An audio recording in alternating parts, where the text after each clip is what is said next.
take it real soon. Whoa, want a wobbly little hose action here?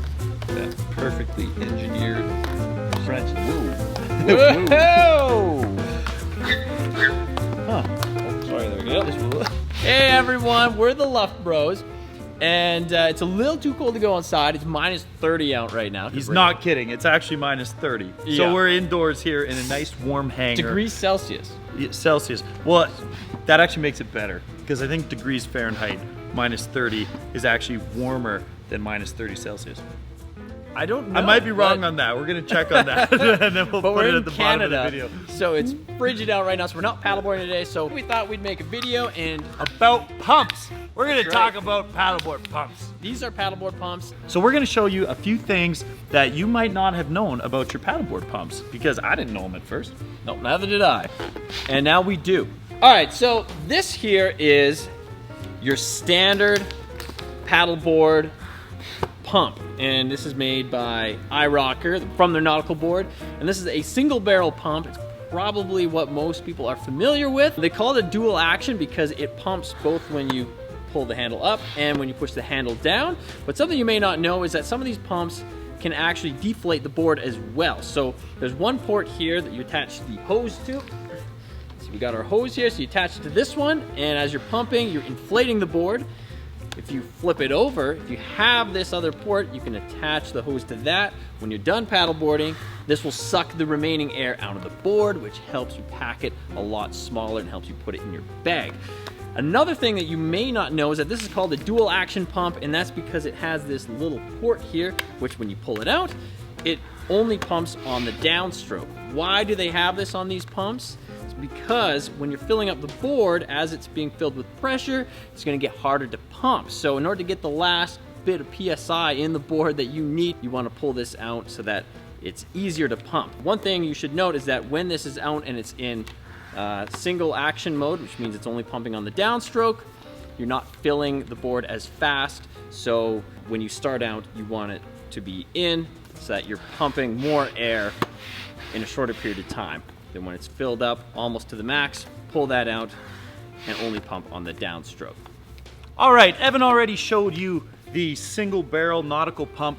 This is the Cadillac of pumps, the blackfin double barrel pump, and it has 3 stages on it. And when you learn to use this pump properly, it makes filling your board so fast and so efficient. So the way this pump works is that you can, much like the single barrel pump, deactivate or activate cylinders depending on how much volume you want to pump. It's numbered to make it really easy and idiot proof, in this case Kayle proof. Stage 1 pumps both barrels, both on the up and the downstroke, so you get 4 basically barrels worth of air for each full pump. It's the highest volume but also the hardest to pump.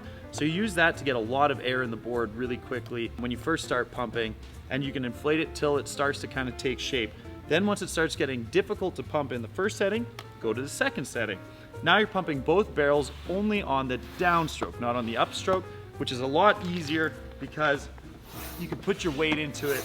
Lastly, once you've kind of maximized your power in the second setting, go to the third setting. That's just a single barrel downstroke, 1/4 less air than the first setting, but it's kind of like the first gear on your bicycle. It's gonna be a lot easier to use even though you're not going as fast per se. One of the disadvantages, there's no intake port on this pump, so you can't suck air back out of the board to deflate it. So you might be wondering, well, if this is the Cadillac of all pumps, which it is, why would you elect to have the smaller single barrel pump? But there are situations where I prefer this pump. Some advantages and disadvantages to the single barrel pump like this one. First of all, it's obviously a bit smaller, so it's less expensive and it's a lot lighter weight than the Cadillac. This has got a little more junk in the 1001, trunk. 1002. If you don't want to work out, take this pump. That's right. So if you're going to do any backcountry, or if you got to carry the paddleboard a little bit further, this pump is going to be a lot lighter and it'll be a little bit easier to carry around. Another advantage to this is that it does have, like we were saying before, the ability to suck the air out of the board once you're done. This Cadillac one does not have that. However, I wouldn't be surprised if in the future we saw a version of this big double barrel pump like this with the ability to draw air back onto the board. I feel like that's the natural evolution of things, but for the time being, you're gonna want 2 paddle boards anyway. So if you got a blackfin or you have one of these big pumps, I recommend getting a smaller, lighter board. Hey, chuck it in the back of your car, get one of these pumps as well, and then that way every time that you're breaking down, you can use one of these to get the boards as small as possible. Instead of putting the hose on the outside, which pumps air into the board, I'm gonna put it on the intake port, which essentially now acts as a vacuum. So when I'm pumping, I'm drawing from the board. Make sure that the valve is open, and you can check and make sure that you're drawing air, and it should be pumping out. And now you can watch, and when I take this off, there'll actually be a vacuum in there. And it sings a nice musical note.